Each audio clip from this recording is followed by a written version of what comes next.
Fred Chikbana would appear here as the bishop, the Catholic Bishop of Makurdi Diocese, the capital of Benue State in Nigeria. I am the shepherd of one of the 4 dioceses, Catholic dioceses in Benue. We have others, Anglican, Methodist, and Pentecostals, which central them. Benue State has a population of about 6.1 million people, 2 million of whom are those under my care as the bishop of the diocese. Benue State is about 98% Christian, with very few Muslims living in towns. Nigeria and eventually my diocese and the state of Benue have become, in recent years, one of the most dangerous and insecure places for Christians. Christians and Muslims are nearly evenly divided among Nigeria's large population of over 200 million persons. Islamist extremists are fiercely contesting the possession, control, and governing law of the land, especially in the country's northern and central regions, the latter of which is where Benue is located. There are constant ethnic, political, and religious conflicts over land and allegiance. Constitutionally, we are a secularist country, but our unity has been fragile. Political and religious actions and even public speech have been carefully managed to avoid accusations of religious bias and political tensions. Today, the clear influence of Islamist extremists has changed the traditional social dynamics of tribe, ethnicity, religion, and the social status in Nigeria.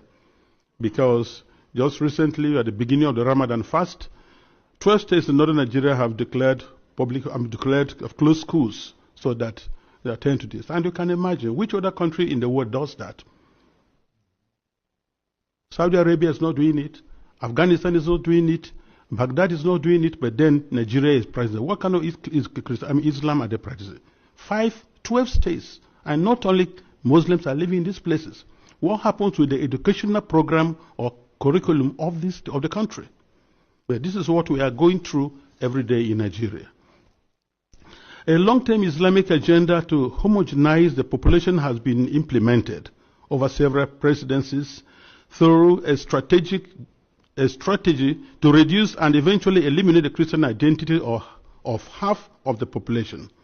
This strategy includes both violent and non-violent actions, such as the exclusion of Christians from positions of power and adoption of such church members, the raping of women, the killing and exploitation of Christians, the destruction of churches and farmlands of Christian farmers, followed by the occupation of such lands by the Fulani herders, and also changing the names of these villages. They are taking over the places, so you clearly see an expansionist approach and Islamic religion. And then they are making the people now flee and leave their villages, and they conquer it. The quest to Islamalize the land appears high on the agenda of some of the powerful and influential Muslims in Nigeria. There is a campaign to take land to spread Islam. And there is the hemorrhaging of Christian farmers from the central region of Nigeria and Benue State, and Makurdi Diocese in particular, as they are forced to abandon fertile lands that used to feed the nation, which classify Benue as the food basket of the nation. Militant Fulani herdsmen are terrorists destroying society. They steal and vandalize, they kill and boast about it. They kidnap and rape, and they enjoy total impunity from the elected authorities. None of them have been arrested and brought to justice. This is supported by the corrupt system in which we operate and the abject poverty among us, which allow the criminals to easily attract more recruits and prey on more victims. Why is this happening? Is it really a religious war? Like in the past, many jihadists are motivated less by religion than by spoils of war and use their religion to impose themselves. In my diocese, the spoils consist mainly of fertile, well-tended land organized around my parishes or so. The jihadists come and adopt and kill the priests, leaving thousands without support and basic human services. And of course, when they disperse the people, the inhabitants, or the citizens, or the people of the lands, they take over. And any attempt to go back and take care of your farms, surely you get killed. The Makurdi Diocese in Benue State has been the epicenter of the invasion by these herders, who are more like hired guns of cattle oligarchies, who manipulate religion to rally the herders to eliminate the Christian population and cleanse the land in the name of Islam. This objective is behind the relentless attacks against Benue's villages. When we call for help to the police and the army, they do not come. At the end of 2024, several villages were warned by the attackers of the upcoming violence, and the leaders called the police for defense ahead of time, but they did not come, and the Christian massacres, almost customary, took place, killing hundreds in Plateau and Benue, with the worst massacre claiming 47 people. The militant also burned down the 8 Catholic churches of St. Mary's Parish in the Diocese of Boko, which in Benue State, as well as the parish house, clinics, schools, and other houses. The militant Fulani herdsmen bear on defenseless villagers without consequences. They follow orders to conquer, kill, and occupy. They attack even those who have managed to escape into our IDP camps. Thereby, they have no place to run to. And it is unfortunate that the police system in Nigeria, orders have to come from above. And such that once there's a call, and they say they have never responded. And by the time they arrive, these people have left, and the people are now living in the pool of their blood. What I have recounted above is happening not only in Benue State. I believe our experience in Benue is symptomatic of what is happening elsewhere in large parts of Nigeria. The experience of the Nigerian Christians today can be summed up as that of a church under Islamist extermination. It is frightening to live there. Apart from the violent campaigns and attacks against Christian villages, there are now attempts by the Islamic Council of Nigeria and various Islamic groups to impose Sharia law on the Christian populations. Already, 12 states in the north of Nigeria are under this sectarian religious law, and attempts to extend the same to the south of Nigeria, which they have started. This month, governors in the north decided appropriately to close all schools and education institutions during the months of Ramadan, leaving millions of students without learning opportunity for 5 weeks. We live in fear because at any point it can be our turn to be killed, but to remain silent is to die twice. So, I have chosen to speak. I speak on behalf of the millions who are in the camps. In Benue State, in Makurdi Diocese alone, in my diocese, I have about 9 camps. 9.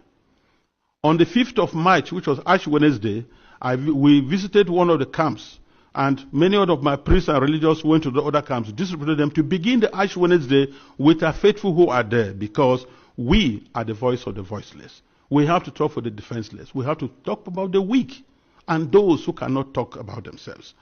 In one of the camps called the Mecca camp, there were over 3,000 inmates of that camp, and which was a record given to us by government.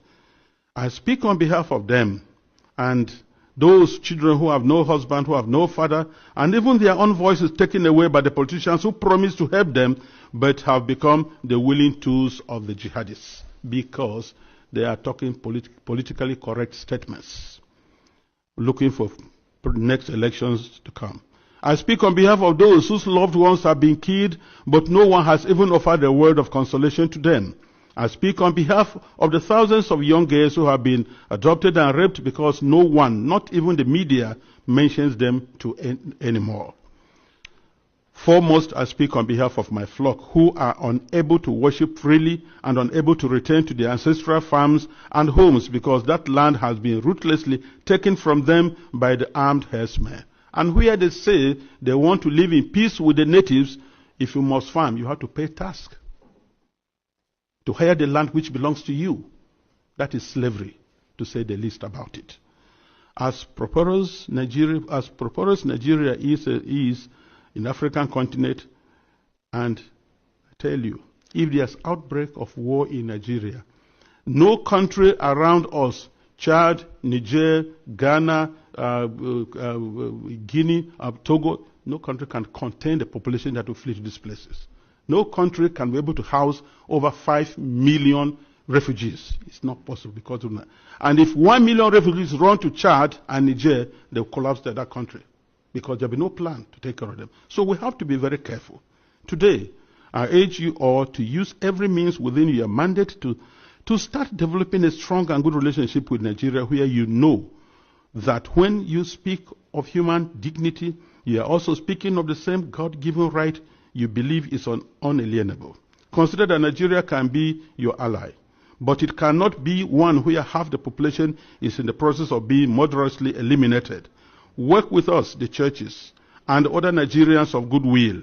We are working for a peaceful and prosperous society, and our desperate plight has been set aside U.S. policy for too long, to the cost of thousands of lives.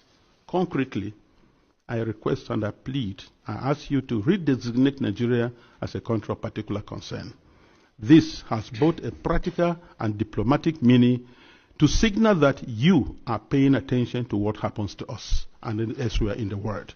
Because the policies the government is trying to put in place, so that to return the IDPs, build camps for them, relocate them from their homes, it is not durable and it will not work, because the government has already the population that is not able to take care of. And then you have over millions of people in the camps, and you want to relocate them to where? And if you do, let's take that you do.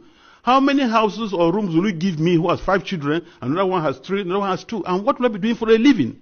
These people previously never begged anybody for food. They were managing their lives, training their children, and building their homes. So nobody should have deceived us on the guys that you're going to resettle the IDPs. They have no jobs. So where you set them, what will be their place? And by the way, the fundamental question remains, if you resettle them to other camps or build places for them, what happens with the ancestral lands? Who takes care of them? And this is whereby I feel the government is complicit on this issue. Because these terrorists, Fulanis, displace them, kill people, and then occupy the place, and then change names, nomenclatures of these towns. For what reason? So we want to let the people go back to their homes and help for them to rebuild their lives. I implore this august body to insist on the return and rehabilitation of all the IDPs to their ancestral lands, and not to relocate them to other constructed camps elsewhere, which is an invented solution now being pushed in the Benue state government. And I tell you, Nigeria government can do that once they have to be accountable. Because I know Nigeria, under the auspices of ECOMOG, was able to reinstate constitutional government in Sierra Leone and Liberia. And they can do that now. We have the capacity, but because the leaders that are not prepared. And I think that's whereby I look, it's not just, conspiracy of silence, it is aiding, abetting, and supporting these terrorists to keep doing their work. This is my plea. Thank you very much for this attention. Again, they stormed Middle Belt yesterday, Benue preside, and kill a lot of people. As it speaks now, 90 people have reportedly died on that single ward. And the villagers now, they are running for safety. They are running to Biafra land for safety. But the problem is that even the Southeast, they are running for safety. Is it secured? Because since Mazinam, they cannot have a stop not to communicate with Biafrans. It's as if that these Fulani now have the audacity to enter into the Biafra soil and raping women, kidnapping people, do all sorts of things. You can see over the week where the video that was trending like fire, where those women in Enugu were shouting about these Fulani bandits, raping them, killing their husbands, raping their daughters. To the extent that they are even using their stick on their women. And this is what we are saying, we are condemning it. That is no longer acceptable. If President Bola Ahmed Tinubu, if the president is incapacitated to take care of the Middle Belt, let them tell us, so that we can set and defend ourselves. Enough of these shenanigans that these Fulani people are doing. And that's why a lot of people, we have joined our voice. So people say, you wrote and the court are declaring Biafra a terrorist organization. Why these people who are committing this atrocity, these people who are destroying different regions, you keep them? What is the federal government waiting for? What is the court waiting for? Are they not telling us the Fulani they don't have the court? Or could it be deleting a man who tried to defend himself? Coincidentally, the Fulani man died and they took the matter to court that they are sending the man death sentence? Are they telling us that Fulani are now the owners of Supreme Court? Is that what they are trying to say? We can no longer keep quiet. We will speak. Because you that killed, one day you too, you will die. Today, where is Ayo Adebanjo? He has gone to meet his ancestor. Where is Edwin Clark? Edwin Clark has gone to meet his ancestor. Where is Dr. Kukpe? He has died and meet his ancestor. You that is interviewing me, even me, likewise one day, every one of us will go. This squad is like a marketplace. Everyone come to the market to come and buy. Once you are finished with what you came for, you are going. Fulani people that are also killing people and using it to joy, they will definitely die one day. But before somebody will cut your life short, you must do all your possible means to secure yourself. That's why I'm encouraging everybody. Try to defend yourself no matter what the case may be. Because the former president of this country, Buhari, has told Nigeria that the Fulani people that are doing all these atrocities, they are not Nigerians. President Bola Ahmed Tinubu, if these Fulani who are killing people from the Middle Belt, from Southeast, from Southwest here, they are not Nigerians. Why are you people shading them? Why? Why you allow foreigners to come and kill people in their land and nobody is talking? And that's what we are saying. That's no longer acceptable. President Bola Ahmed Tinubu should not think about 2027 elections and allow this criminal element to do what they are. We are saying that Mazen Amikano should be released. Tell me offense that Mazen Amikano has done that these Fulani people have not done. For me, at my knowledge, that's why the man said it, that he has told the federal government because what he committed was not in the southeast. What is committed is in the soil of the southeast, that they should take his matter to southeast. You get my point? Because he's fighting for his region, how to protect his people. Now, these Fulani men that are moving from one region to another to make sure they keep people. What has federal government did to them? They have not done anything to them. What is they say they have assigned another lawyer to Mazen Amdekano to take over the case? Let's see how it goes. Mazen Amdekano, is he a small fish? It's not a small fish. The whole world is watching. Yes, Binta Nyako called Mazen Amdekano a higher reality. What does that mean? Yes, to him, he's the one that knows the language, but a higher reality to me, if you want me to interpret it, he has seen that this man is more knowledgeable than him. Because a man who have been castrated, a man who have, let me say castrated, because they cage him, they kidnap him. Then are they giving him a woman to sleep with? A matured man who has complained that he has a suggesting heart failure, no doctor. According to Mazen Amdekano, I quote, that they are giving him fake doctor to treat him. And he has a regard, he's knowledgeable. A man who came to court with evidence, he has his full interpreted the law for a whole justice Iyanku. That's to tell you that the man is knowledgeable. So he can never be pushed aside. That's why you see many judges now, they are running for this case because they don't want to disgrace their name. They don't want to put their name in the mud. But the whole world is watching. The whole world is watching. Whatever President Bola Ahmed Tinubu regime wants against Mazen Amdekano, Mazen Amdekano will get his freedom. I've said it. Mazen Amdekano is fighting for Yoruba. He's fighting for the Middle Belt. He's fighting for the all ethnic groups in Nigeria. He's not only fighting for the Igbos. If Igbo get their referendum today, Oduduwa will get their own, and everybody will go. Are you telling me if Oduduwa get their republic, the Fulani can just invade their land and come and kill? Is it possible? Let them go to Ghana and kill people like that if they will not put them where they belong. Let them go to Cotonou and kill people like that. Some people say, like today's newspaper, what is this in Dele Momodu? If you have 30 million, there's no need of you to travel out of Nigeria. What is 30 million? Do you think everybody that is traveling to abroad is because of money? The answer is no. People have this money. Some people are going because Nigeria is not more secure, kidnapping everywhere, killing everywhere. The food we consume now is now poisonous because many food that are being produced in this country, as I speak to you, they are poisonous. Nobody is checkmating anything. The NAFDAC are no longer doing their work. That's why Nigeria lifespan is decreasing every day because of what we consume. Are poisonous to us. So for Dele Momodu, you should not think that it is because of money. Everybody is jackpot to UK. There are people who God has blessed, who they feel that their life need to be secured with what they are eating. Traveling from the road from here to Abuja now, you are no longer safe. You have to pray for your life. So if you have 30 million and you are being kidnapped by Boko Haram, by a bandit, they are demanding 100 million. Where will you see the 70 million to complete it? To pay yourself? Or where are we now in this country where we see the youth of Afenifere was being kidnapped and they are demanding 100 million? Come on. If you are to be a politician, if you are to be a person who grown up in Nigeria that make that statement, I will take it, but not somebody like Dele Momodu. Dele Momodu has made his more money. Yes. What a wonderful question, the anchor of this great platform. First and foremost, I want to say, someone has come out to say, or has outlined countless times that he said that the Nigerian government cannot win Biafra with a barrel of gun for the second time. Now when he said that, see, Nigerian government cannot win Biafra with a barrel of gun, it means that nobody needs to die for them to exit Nigeria. Now, Ojogun fought Biafra in a different dimension. Now, Mazen Amdekano did it via his own dimension. So everybody is taking it globally. And now, we've seen world body recognize Biafra. We've seen the UN and then some other global body have come out to endorse the Biafra struggle. So kudos to him, it is a plus. Some persons have come out to say that Samonekpa should be discredited, the likes of Ohanes Ndigbo and that of the southeastern governors. But my question is that you said Samonekpa should not be taken serious. Then who should be taken serious?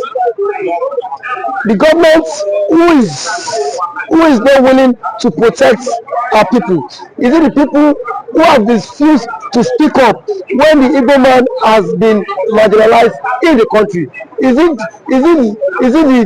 the same governors who have become a tools in the hands of their Fulani master? So for you to even have a character like Samonekpa and Nnamdi Kanu to have come out to say enough is enough, that we are tired of this contraption called one Nigerians. It shows that these people have this mindset that see they can no longer be the slave. So for him to have even gone as far as to hire lobbyists that will speak on behalf of Biafra in the world